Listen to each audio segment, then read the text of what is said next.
2025年嘅經濟大方向已經相當明朗，就係提升各行各業嘅成本，促進消費，重新分配財富，造富一批人，淘汰一批人。嗱，理解呢三句話，今年就係大好時機，一定揾大錢。唔明嘅只會俾人拉大嘅差距，甚至被淘汰。嗱，第一個問題，點解係提升成本呢？而家人人都冇錢，唔係應該降價咩？嗱，我嘗試用大家可以理解嘅方式同你講清楚呢個道理。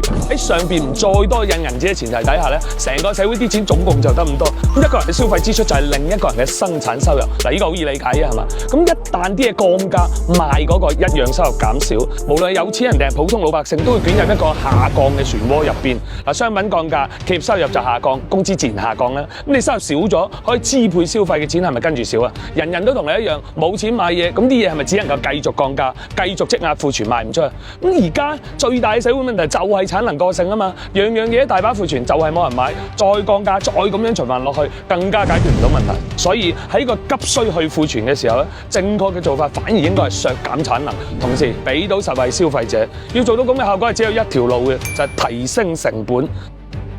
你諗諗，一旦個成本升上去，嗰啲咩垃圾廠家靠打價格戰嗰啲咩垃圾商家咧，原本得嗰啲咁多利潤，邊頂得住啊？靠劣質、靠低價維持生存嘅產業鏈咧，通通都要收皮，剩低嘅都係真正有實力、有質量、有價值嘅。咁樣係咪就實現咗良幣驅除劣幣？市場係咪就終於可以回歸翻相對公平嘅競爭環境？咁點樣提升成本咧？嗱，政府咧一般係出兩招嘅，增加稅收、減少補貼。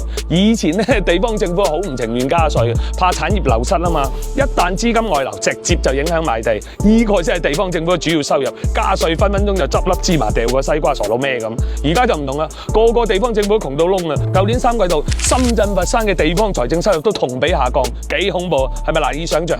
所以今次咧，從中央到地方，上下一心，統一立場。2025年一定狠揸稅收，唔單止係打擊電商喎，好多中小企都會波及，而同時咧一定會減少甚至取消好多行業嘅補貼。新能源車一定會升價或者減配啦。之前打價戰嘅子彈都係補貼翻嚟噶嘛，接落嚟仲邊有呢支歌仔唱啊？咁既然生產成本上升，咁個商品自然要升價啦。咁我哋普羅大眾消費者有咩好處啊？有冇留意呢2年咧，好多地方政府都玩消費券，當期你用消費券買部1000幾蚊嘅冷氣機咧，分分鐘補貼300幾蚊。嗱，假如你對呢件事冇印象冇感覺，證明你係有錢人，因為政府設計嘅呢啲消費券咧就係補貼一般老百姓，就算有優惠啊，有錢佬都唔會買呢啲咩平價冷氣機啊，甚至根本唔知道有咁嘅優惠補貼活動。所以消費券本身咧就係篩選人嘅，可以定向補貼、定向放水。喂，俾幾萬億亂咁放，係咪有效好多啊？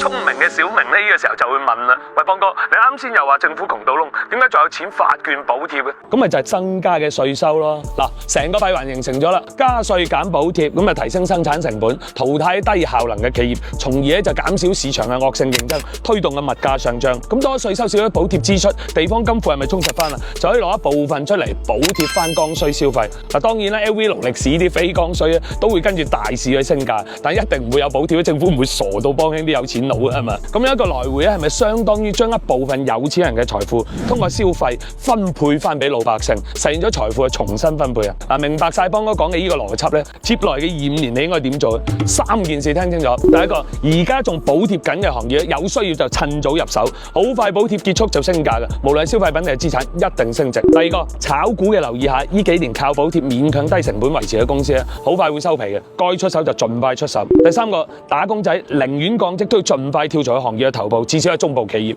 千祈唔好再浪費時間喺啲唔生唔死嘅地方，一定冇運行。25年一定會更加兩極分化，唔係好嘅好，差係差，而係好嘅好得好緊要，差嘅直接收皮。嗱，應該有叻仔科代表會問邦哥，點解今次改革唔揀供給側而揀消費需求側咧？面對25年嘅財富再分配機遇，作為企業，作為個人，點樣順應時勢做出調整咧？嗱，即係咁問咧，就留意邦哥接來再同大家分享嘅關於貨幣寬鬆政策嘅視頻啦，同邦哥一齊睇清楚佢本質。